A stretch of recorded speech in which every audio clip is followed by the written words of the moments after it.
هتنيل ايه زي خيبتها، انما طول ما هي لسه بتلف وتدور ما بعرفش انام من غير. جريس هالسل كانت بتكتب خطابات الرئيس جونز، زي هيكل كده لما بيكتب، ولا كتب ولا شكل عقل جمال عبد الناصر. وانس منصور اللي كان بيكتب لمين؟ مش انس منصور في الاول، اللي بعد، لا اللي كان في الاول اسمه ايه ده، موسى صبري. موسى صبري بتقول ايه الست دي يعني اللي هي اسمها ايه، جريس هانسل، تقول من خلال تجربتها في العمل في البيت الابيض، واتمنى اللي سمعني ينقل ده اللي ما سمعش، اتمنى. بتقول هالسن انه في كل مره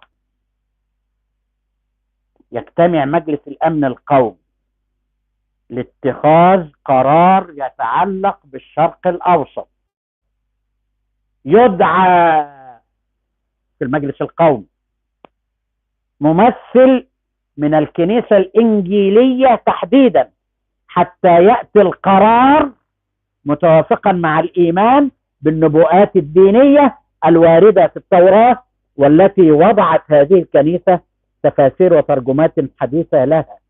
وفي كل مره، للكاتبه، كاتبه خطابات جونز تقول، وفي كل مره يتم انتخاب رئيس امريكي جديد يتولى احد رموز هذه الكنيسه ترأس قداس حلف اليمين الدستوريه.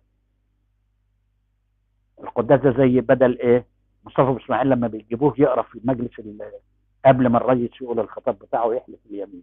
دي بقى ايه، القس بيترأس القداس قبل الرئيس، وكده تبقى دوله علمانيه، ولا دين في السياسه ولا سياسه في الدين. ولقد حلف الرئيس كلينتون، اللي الكاتبه اللي بتقول اليمين الدستوريه امام احد قاده هذه الحركه، هو القس بيلي جراهام، اللي قلت لكم اكتبوا اسمه عشان تحفظوا اسمه. هذه قلت لكم بقى، وهي بتقول هذه تؤمن هذه الحركه بالعوده الثانيه للمسيح، وهذه العوده لها شروط، منها قيام دوله صهيون وتجمع يهود العالم فيها، ولذلك تعتبر مساعده اسرائيل واجبا دينيا، قلناها قبل كده معايا. ايضا بانه بموجب تدبير الهي ايضا تتعرض الدوله اليهوديه الى هجوم من غير المؤمنين، وخاصه من المسلمين والملحدين. فهيجي هرمجدون، اللي هي الجبل اللي بيقع بين الجليل والضفه، في هذه المكان هتقع مجزره تستعمل فيها اسلحه مدمره كيماويه، عشان لما جه اسمه بوش ويقول لك صدام عنده بتاع جرثوميه ولا كيماويه، والراجل حلف ما عنديش، لا عنده. ليه؟ علشان يفتته ويستعمل هو دي، فتستعمل دي ان طال الامل بهؤلاء، ونسال الله رب العالمين ان يعجل بنهايتهم. في التعجيل بنهايتهم والله العظيم صيانه للحياه، خاصه حياه المغلوبين على امرهم واليتامى والارامل والشيوخ الى اخره. بيقول بقى ويقتل فيها مئات الالاف.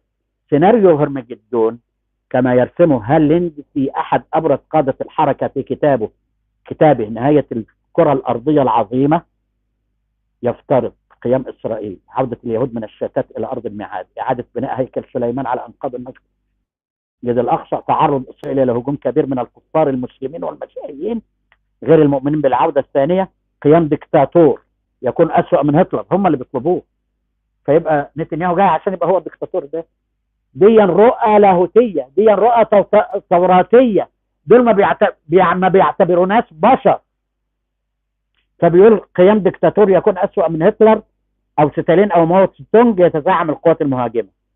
6. خضوع مناطق واسعه من العالم لسيطره هذا الدكتاتور الذي يعادي اليهود. يتحول 144 ألف يهودي إلى المسيحية الإنجيلية بعد ما يقولوا يصبح كل واحد منهم مثل بيلي جراهام، اللي هو القس الإنجيلي الأمريكي، ينتشرون في العالم لتحويل بقية الشعوب إلى الديانة.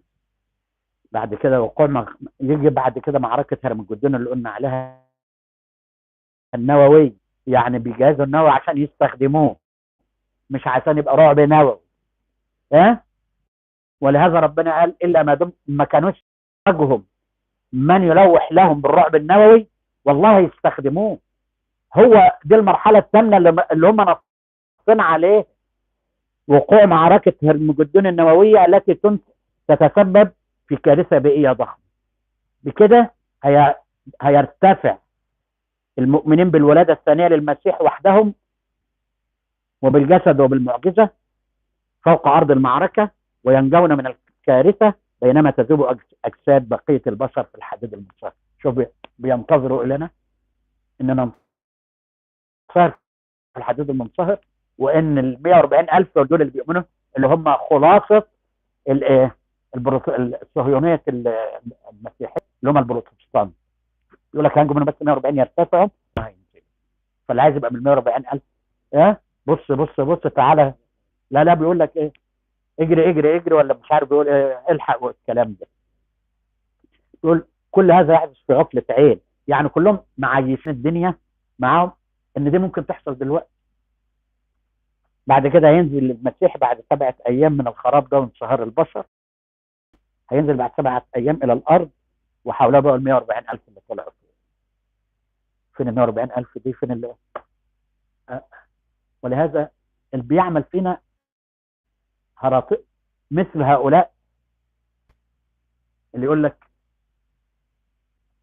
ابويا كان رفاعي الله يرحمه، انما لانه كان وفدي وسياسي فدي على دي كانت عامله منه شخصيه بوليتيكيه حلوه في الغرب. فكان ابويا من الرفاعي اللي يقول لك لما يقعد كده رايق كده، وانا كنت لسه سن 6 سنين انما كنت مثلا وصلت للجزء الرابع الجزء الثالث، فيقول انا الرفاعي، بيقول على حد والله لحد قبل ما يموت خليته يؤمن ان الرفاعي ده مجوسي من عبده النار. انا الرفاعي اللي في الطريق حي، الشمس تخدمني والنجوم رايات والارض في قبضتي كالخردليات، رايت 7 طباقا بهمتي، رايت جبريل ومش عارف العرش. يا بابا ده النبي ما شافهاش. اتابي بعد كده اما كبرت طلع الولي عند هؤلاء احسن من النبي، لان الولي بياخد من المكان اللي بياخد منه جبريل اللي عشان ينزل للنبي. الولي بقى بيبقى انطر بقى جبريل ويقلطسه ويروح ياخد من مش هو ده؟ هي نفس الخزعبلات، هي نفس الخرافات، هي نفس العمل. كان بقى ابويا احيانا مره وانا كنت في ثانيه اعدادي بقى وفي اولى اعدادي وجايب وفلان بيعمل كذا الله يرحمه، فيقول لي اعترض بقى على ربنا، اقام العباده فيما اراد وله الاراده فيما يريد. خلاص يبقى فيما بقى ليه بس فين القوانين؟ خلاص اضرب انا بالشلوت، هتضرب بابنك اضرب بالشلوت وخلاص واقول اقام العباد فيما اراد.